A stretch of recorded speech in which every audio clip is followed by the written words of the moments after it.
Assalamualaikum warahmatullahi wabarakatuh. USM News kembali hadir menjumpai Anda. Beragam informasi menarik akan kami sajikan untuk Anda selama 30 menit ke depan. Bersama saya Pandu Chandra dan berikut USM News selengkapnya.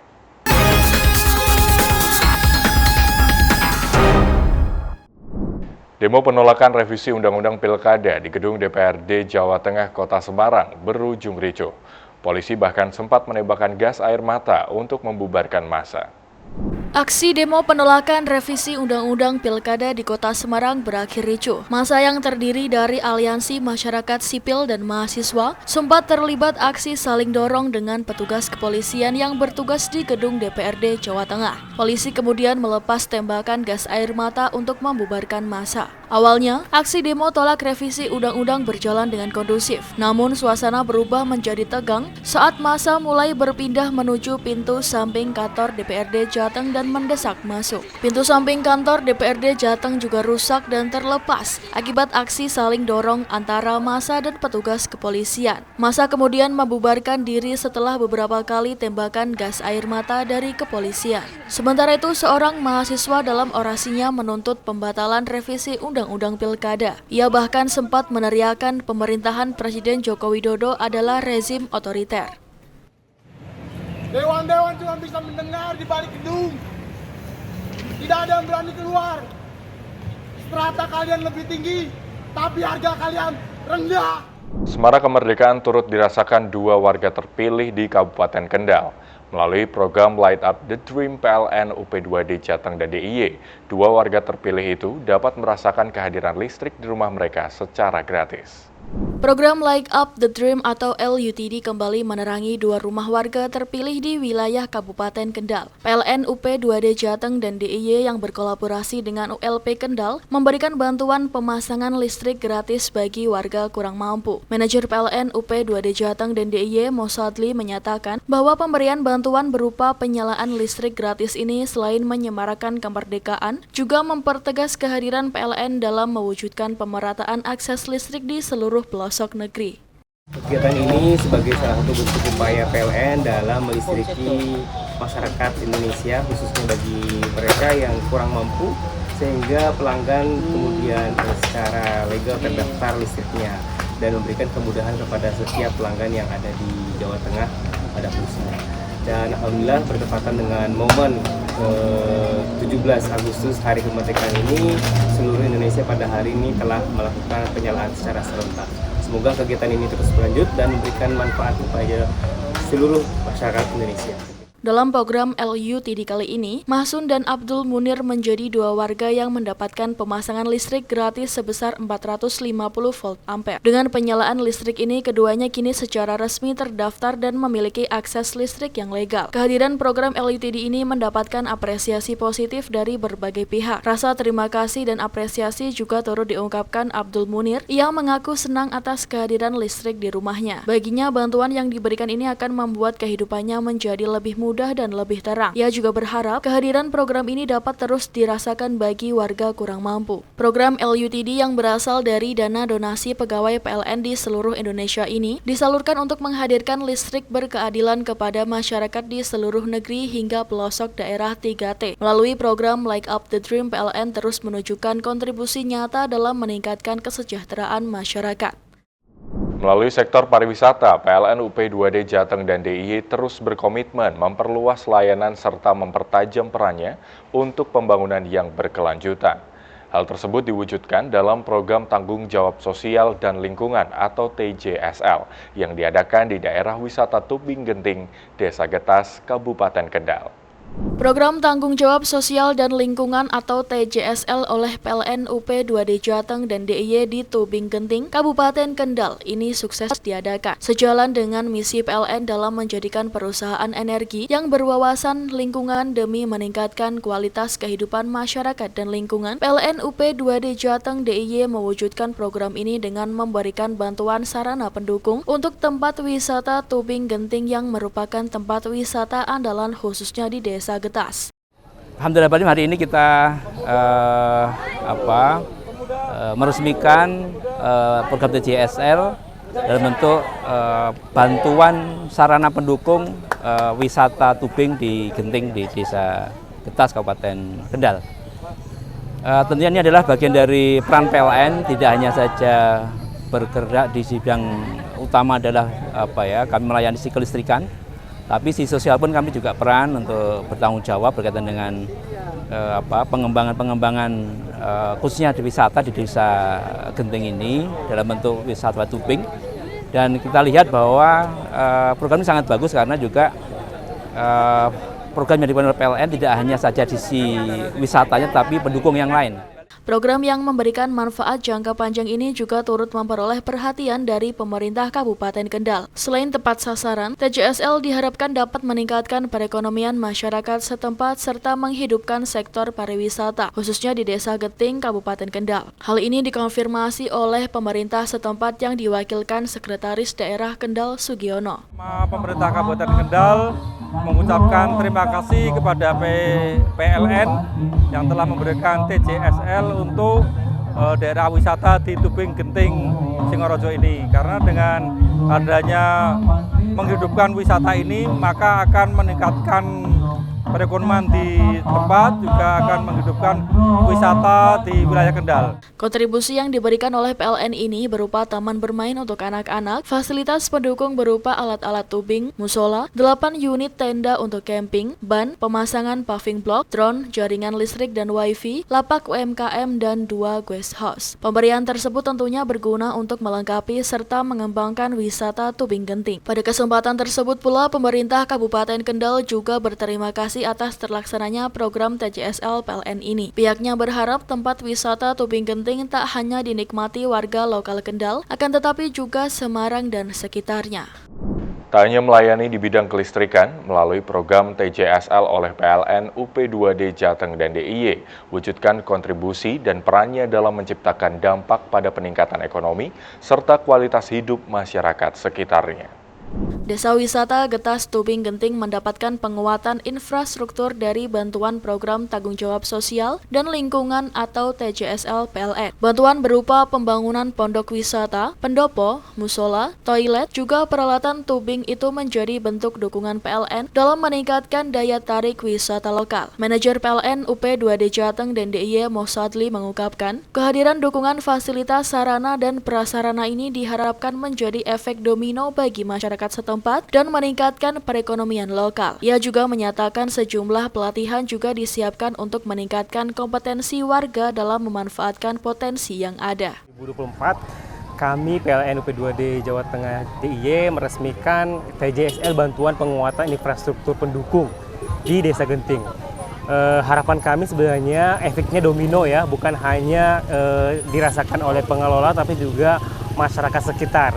Contohnya dengan adanya bantuan kios-kios ini juga akan meningkatkan kesejahteraan dan UMKM di lokasi ini. Ya, jadi memang kami berkomitmen untuk terus mendukung kesejahteraan masyarakat dan juga kami bangga bisa berkontribusi terhadap peningkatan kesejahteraan melalui kegiatan seperti ini. Baik, tadi SRM KKU Bapak Joko sudah menyampaikan ke kami bila mana nanti ada kebutuhan tambahan terkait dengan infrastruktur nanti bisa diajukan lebih lanjut, dan dalam waktu dekat kita juga akan memberikan edukasi dan pelatihan terkait dengan beberapa bagaimana mengelola daerah wisata, kemudian pengembangan ke potensi lokal misalkan kopi, dan bagaimana listrik bisa dirasakan manfaatnya di sini.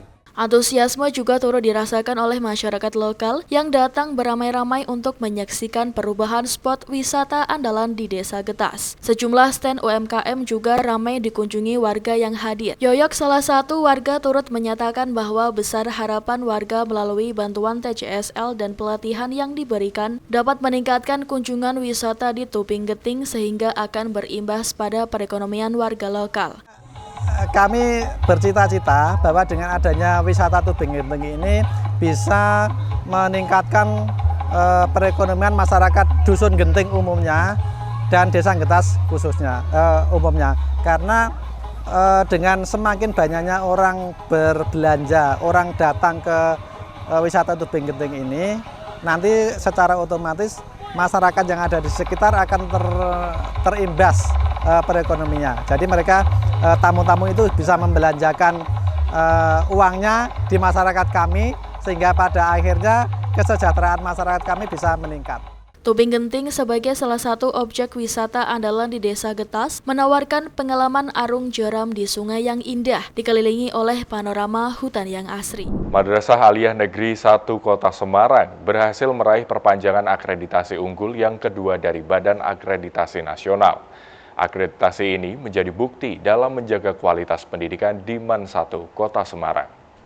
Kualitas pendidikan yang terus dijaga ditunjukkan Madrasah Aliyah Negeri 1 Kota Semarang. MAN 1 Kota Semarang berhasil meraih perpanjangan akreditasi unggul yang kedua dari Badan Akreditasi Nasional. Hal tersebut disampaikan oleh Kepala MAN 1 Kota Semarang Haji Tasimin MSI dalam rapat koordinasi dengan Komite Madrasah di kampus Jalan Brigjen Sudiarto, Pedurungan, Semarang. Alhamdulillah, di MAN 1 masih diakui oleh Badan Akreditasi Nasional. Keluarlah SK yang terbaru tahun 2024 ini masih dalam posisi unggul. Ini berkat dari beberapa prestasi yang telah diraih oleh MAN 1 Kota Semarang.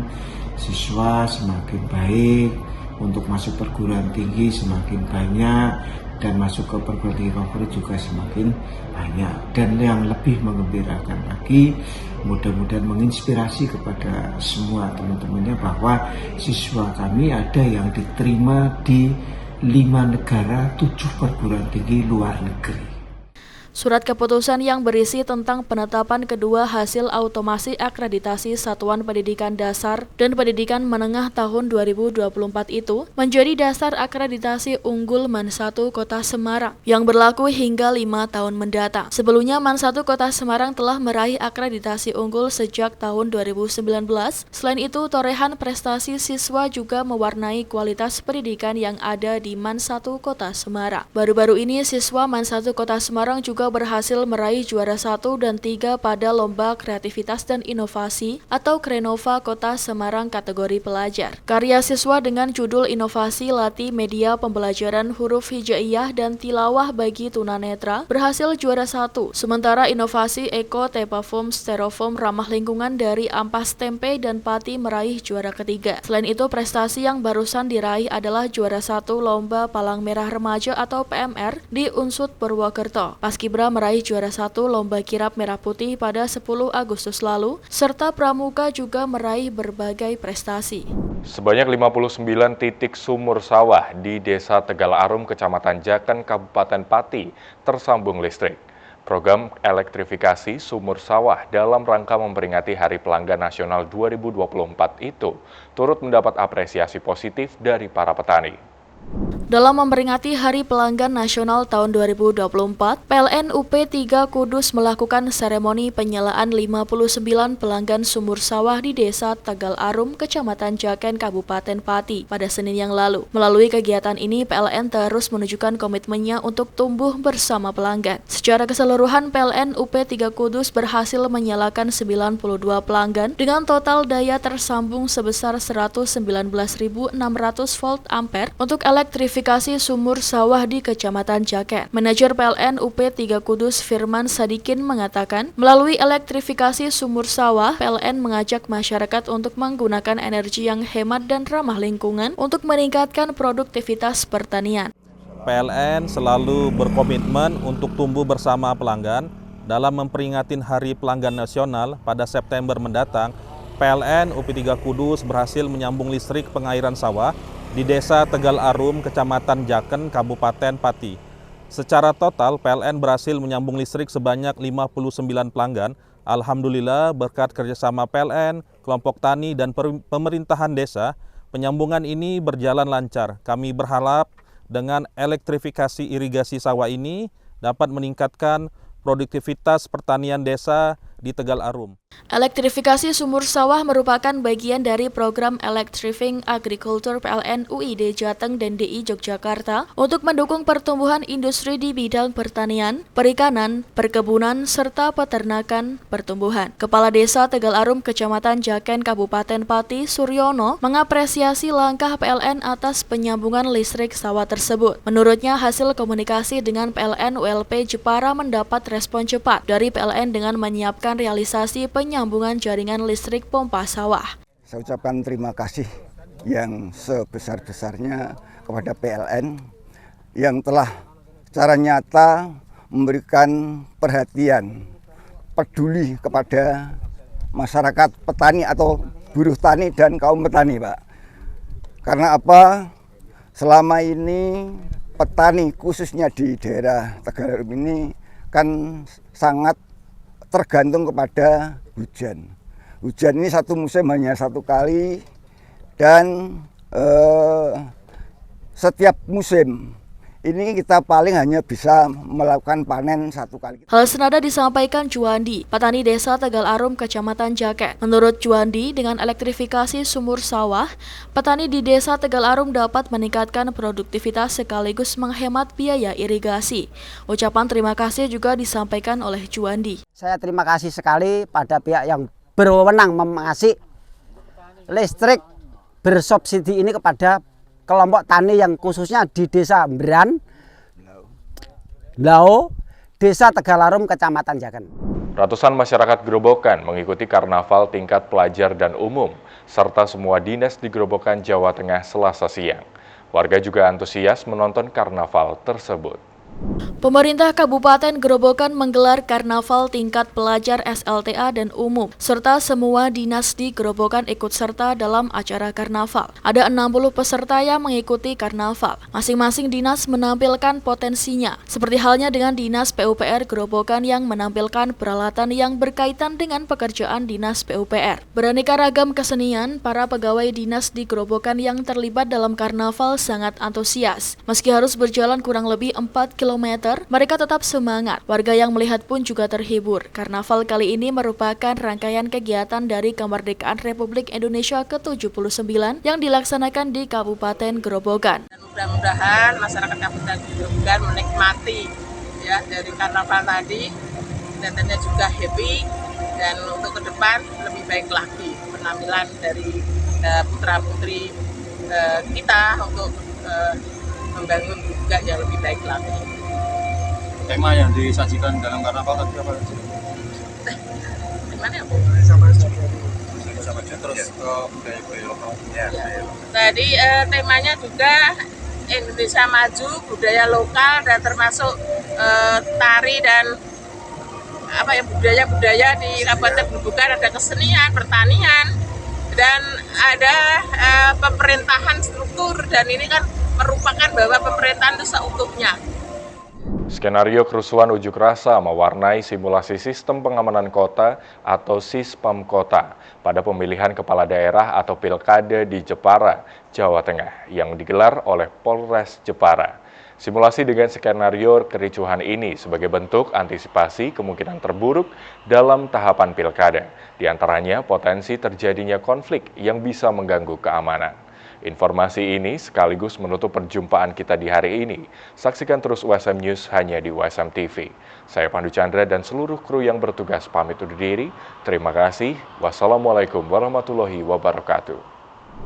Aksi unjuk rasa diperagakan sebagai gambaran adanya massa yang tak terima dengan hasil perhitungan suara dalam pilkada di kantor KPUD Jepara. Massa yang semula hanya berorasi berubah ricuh hingga melakukan penyerangan terhadap petugas kepolisian yang berjaga. Berbagai cara dilakukan untuk membubarkan pengunjuk rasa, mulai pasukan anti huru hingga mobil water cannon. Karena sikap anarkis pengunjuk rasa yang sulit dikendalikan, petugas terpaksa menembakkan gas air mata. Dengan membentuk formasi pagar betis, petugas akhirnya berhasil memukul mundur pengunjuk rasa. Simulasi dengan skenario kericuhan ini sebagai bentuk antisipasi kemungkinan terburuk dalam tahapan pilkada, diantaranya potensi terjadinya konflik yang bisa mengganggu keamanan. Kami jajaran Polres Jepara, kemudian Kodim 0719, kemudian Satpol PP dan instansi terkait lainnya tadi melaksanakan kegiatan Sispam Kota. Ini merupakan rangkaian daripada latihan pra-operasi sebelum pelaksanaan operasi Mantap Praja yang akan kita laksanakan dalam rangka pengamanan pilkada, gubernur, wakil gubernur, dan bupati, wakil bupati.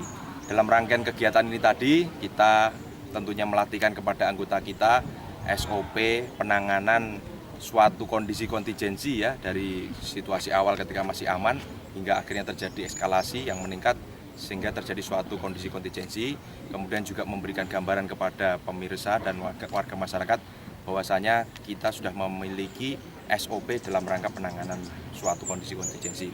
Kemudian juga ada personel Walpri kita yang kita tadi tunjukkan bahwasanya personel Walpri kita nanti atau pengawal pribadi sudah kita siapkan terhadap pasangan bupati wakil bupati nanti yang ada untuk mengamankan, dan mereka sudah dilatih secara khusus. Kemudian ini juga menunjukkan sinergitas kita TNI, Polri, Satpol PP dan instansi terkait lainnya dalam rangka penanganan situasi kontingensi. Itu. Dalam simulasi, Polres Jepara memperagakan pengamanan mulai dari pengamanan masa pendaftaran pasangan calon, tahap kampanye, masa tenang, pemungutan suara di TPS, hingga rekapitulasi suara Pilkada 2024. Selain dari petugas kepolisian, simulasi juga melibatkan aparat TNI dan Satpol PP dengan jumlah 350 personil. Dari Jepara, Eni Ayu Lestari melaporkan.